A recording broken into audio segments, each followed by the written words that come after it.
probably not that far removed. Well, he is certainly not that far removed from guys like Jordan Kyrou saying, we're going to get our culture back now that he's gone. And so there might be a little bit of hesitancy for him with this new team, given what he's learned about them, to just be chastising them in the media. Ultimately, I don't care what a coach says in the media, but I do think that there can be a reflection of what has been presented to us, which is this accountability culture, right? When William Nylander plays as poorly as he did last night and he gets 22 minutes, I don't care if you're chasing the game. I look at that and say, well, where's the accountability culture that you were supposed to preach? Because if you're not doing it in the media and you're not doing it with ice time, I'm just supposed to assume that you're doing this well behind closed doors? Well, how am I meant to do that? I'm going to give you the benefit of the doubt, especially as the team is trending in a bit of the wrong direction in this month of January. No one's saying they can't win. No one's saying things can't be different, but there are signs that are indicating that it's a lot of the same. And for the new head coach, and when you only make that change, and he's supposed to bring something different, when he starts doing things that are very reflective of the coach that was here before, people can start to get up in arms about it. And that's what I think you have here, where a team happens to still be in first place in their division, has had a lot of positives that have come out of the season, but the fan angst over a 3-game losing stretch is not simply, oh, it's crazy Leaf fans and their crazy ways and their roller coaster ride and they're trying to run players out of town. No, it's totally justified. Anyways, one of those fans is Jackie Redmond of how many things? WWE, TNT, Jackie Redmond Show. What's up, Jackie? How we doing? Oh my gosh. I was just literally fist pumping as you were talking. It was everything you were just saying. Like, I usually enjoy your rants, but that was like everything I wanted to say off the top. Sorry. No, it's okay, because we can just dive deeper into a lot of these things. But we usually start with my travel. Who cares? Let's just talk hockey. Well, we're doing your travel last. We're not supposed to start with your travel. We're supposed to start with the good stuff. But here's the thing, is I hate that we live in, and maybe it's just Leaf fans. I don't necessarily think that's the case. And maybe it's because, a lot of the people I talk to about the Leafs and what's going on with them are my friends in the media. And you always get this oh, relax, they're in first place. Or it'll work itself out. It's this, it's that, whatever. It's this constant, you're overreacting condescension that you get from people when the Leafs have a bad 3 games. It's yes, we know that they're in first place. We know that their playoff lives are not in jeopardy. But can we just feel it? Are we allowed to lean into our emotions, whether or not they're rational? And I think they're rational in this case, but it's I just feel like we're not allowed to be true sports fans anymore, because if you are and you do get upset about actual bad play and actual concerning things that are happening with your team, you're just labeled as someone that, oh, you don't watch enough hockey. Tell me you've never watched an 82-game season before. Every team goes through lulls, even all the cliches. Yeah, the every team goes through lulls and every team loses games thing is so condescending. You're okay, yeah, thanks. I hate it. I hate it so much, because the reason I even do what I do or am who I am is because sports are an outlet. They are there for us to feel things, to take the stresses of our own friggin' lives and what's happening in them, and use it as an outlet and misdirect them and misguide them to other places. But you know what? Yeah. It's therapeutic. And oh my God, it's fun. I like getting mad watching the Leafs. I also enjoy watching them win. But I'm just so tired of this snobbery that happens where it's have you watched them? They're fine. No, actually, I don't think they're fine. And I actually enjoy that I can be on this roller coaster ride and feel all the things. Yeah. I just don't know why we constantly have to be it's all good. It's I'm not Mitch Marner. I don't think it's all good. I actually think we have a lot of problems. Yeah. So I think that is well said. I will acknowledge for myself that it's not a straw man, because it's obviously a thing that's out there, but we are conditioned to take in criticism over compliments. They think it goes back to our evolution of just hey, this is dangerous. Remember that more than the thing that is happy. Live, survival. And unfortunately, we didn't know that social media was going to happen where everyone was going to have an opinion on everything that's said. And I think now, it's funny because, there's traditional media spaces like this one that continue and the ones that we work in. But even for people who comment on the team and have just large social media followings, to me, that is the media now. That is a form of the media, is large accounts that have big followings and big opinions and are constantly tracking the team. And I think that they deal with it too. But ultimately, you're right, is that I don't think there are people that are stopping you from being a fan, but I do think there is hesitancy from people because they're afraid of getting labeled a certain way and then not being in a community or something like that. And so with the Leafs, though, I think it's very hyper-emphasized because of, the market, the contrast between Toronto and some of the other markets that have, basically zilch following, right? I don't know, have you ever had an interaction with, say, an Anaheim Ducks fan? How many of those exist, right? It's if you do hot Anaheim Ducks tweets, you're not going to get massive pushback. I don't know what I'm sure that's there, and I'm sure they're following is diehard. But yeah, there are problems with this team, and I think we should dig in on some of them. And yeah, I started with the accountability stuff, and it seems like that's bothering you a bit too.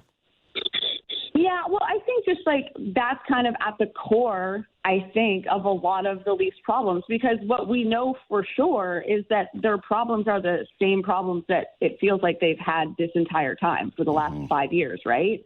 It's depth scoring. It's how do you take your core, whatever you want to call it, core 4, core 5, core 3. How do you win with that being the majority of your salary cap and the players that have to put you on their back and take you there? How do you do it? How do you fill out the rest of your lineup?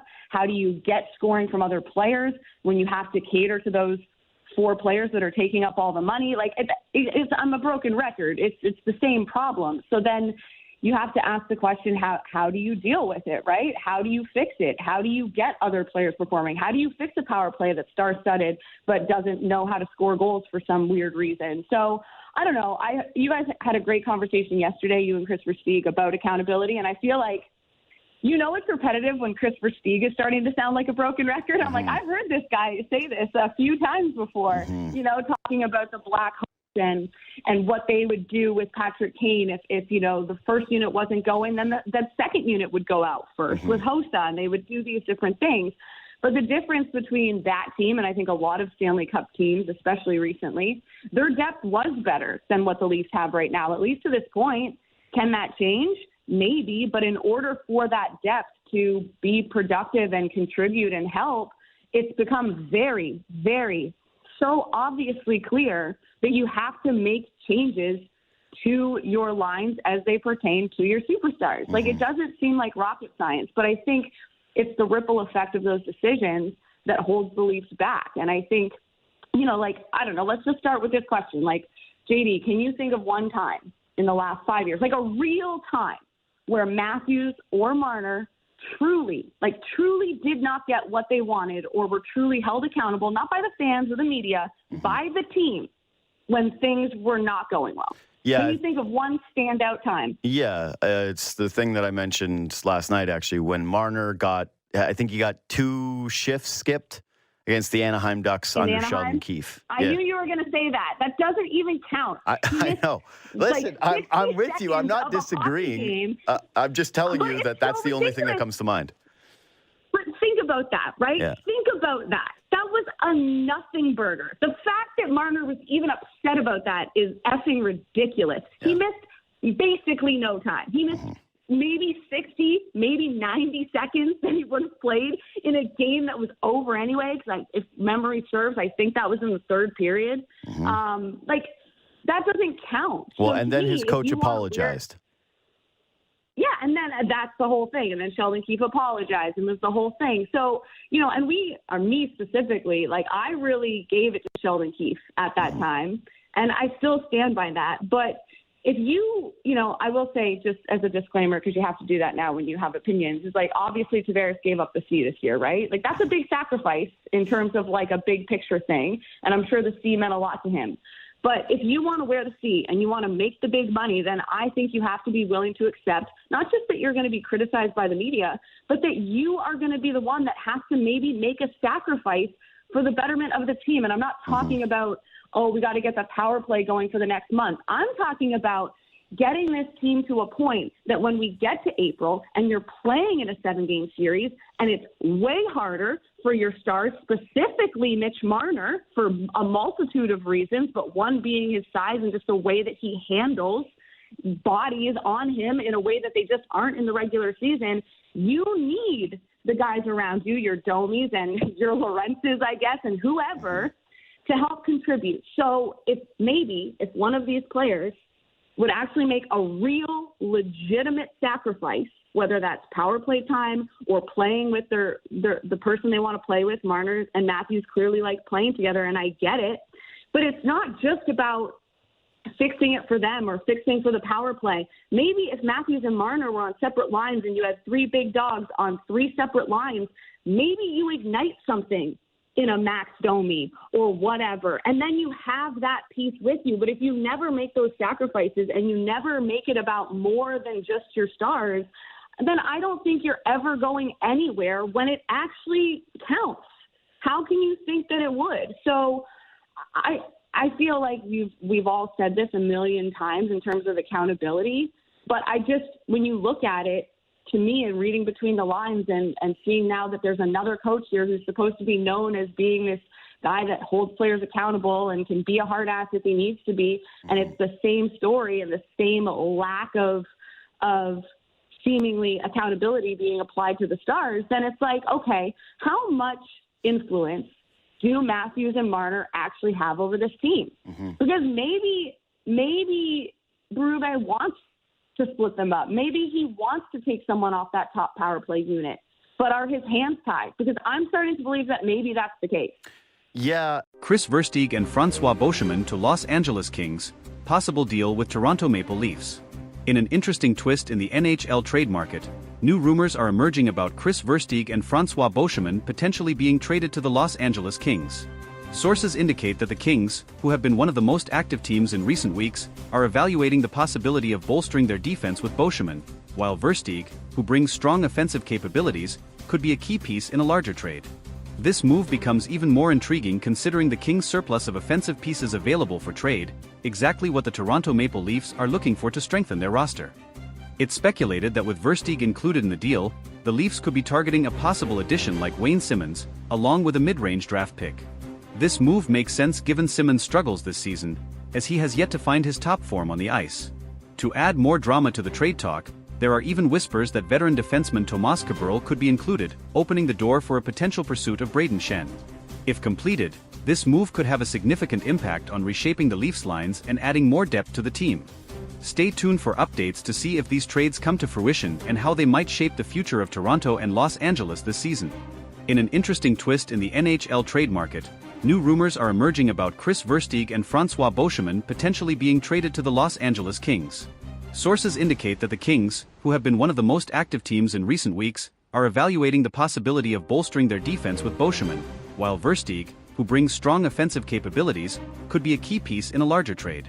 This move becomes even more intriguing considering the Kings' surplus of offensive pieces available for trade, exactly what the Toronto Maple Leafs are looking for to strengthen their roster. It's speculated that with Versteeg included in the deal, the Leafs could be targeting a possible addition like Wayne Simmonds, along with a mid-range draft pick. This move makes sense given Simmonds' struggles this season, as he has yet to find his top form on the ice. To add more drama to the trade talk, there are even whispers that veteran defenseman Tomas Kaberle could be included, opening the door for a potential pursuit of Brayden Schenn. If completed, this move could have a significant impact on reshaping the Leafs lines and adding more depth to the team. The Kings' situation is complex, as they are in the midst of a transitional period. Their aging roster, which includes a core group that led them to several successful playoff campaigns in the past, has seen some struggles in recent seasons. While there's a clear need for defensive help, Los Angeles may also want to improve their offensive consistency in order to make a deep playoff push. The combination of Beauchemin's defensive reliability and Versteeg's offensive upside could help the Kings balance their lineup. From the Leafs' perspective, this potential deal is about retooling for the future. The team is in a position to compete, but they also need to solidify certain areas on the ice. adding a player like Wayne Simmons could provide the grit and scoring touch that the team has been missing. Furthermore, acquiring a mid-range draft pick could help with future team-building efforts, as Toronto looks to remain competitive while still developing young talent. The inclusion of Cabral in the trade package could be a strategic move for both teams. The veteran defenseman, who has been with the Leafs for a long time, has seen his role diminished in recent seasons. However, his experience and offensive abilities could be a valuable asset for Los Angeles, who could use a steady presence on the blue line to help their younger players develop. The talk surrounding Brayden Schenn's potential involvement in the deal adds an intriguing layer to the negotiations. Schenn, a versatile forward, has shown flashes of brilliance but has been inconsistent at times. If the Leafs are able to land him, it could be a great opportunity for both the player and the team to find success together. Schenn's physicality, two-way game, and leadership could be exactly what the Leafs need to bolster their forward group. While the trade market can be volatile and unpredictable, these rumors suggest that both the Kings and Leafs are preparing for significant changes. For Toronto, this could mark the beginning of a new era, with a focus on adding more experience and depth. For Los Angeles, the trade could be a chance to retool and address some of the weaknesses in their lineup, while still competing for a playoff spot this season. Of course, as with any trade rumors, it's important to remember that these discussions are fluid and can evolve quickly. There are many moving parts in these types of negotiations, and both teams will likely have to weigh their options carefully before making any final decisions. It's also possible that other teams could enter the fray, further complicating the situation. In the coming days, fans of both teams will be watching closely to see if any concrete moves are made. The NHL trade deadline is fast approaching, and teams are scrambling to position themselves for a successful postseason. Whether this rumored deal materializes or not, the possibility of a major trade between the Leafs and Kings will certainly keep fans on edge as the season continues to unfold. The trade talks involving Versteeg, Boschman, and potentially Simmons or Schenn highlight the delicate balance that NHL teams must strike between immediate success and long-term growth. Both the Leafs and Kings are trying to find that balance, and this rumored deal could ultimately serve as a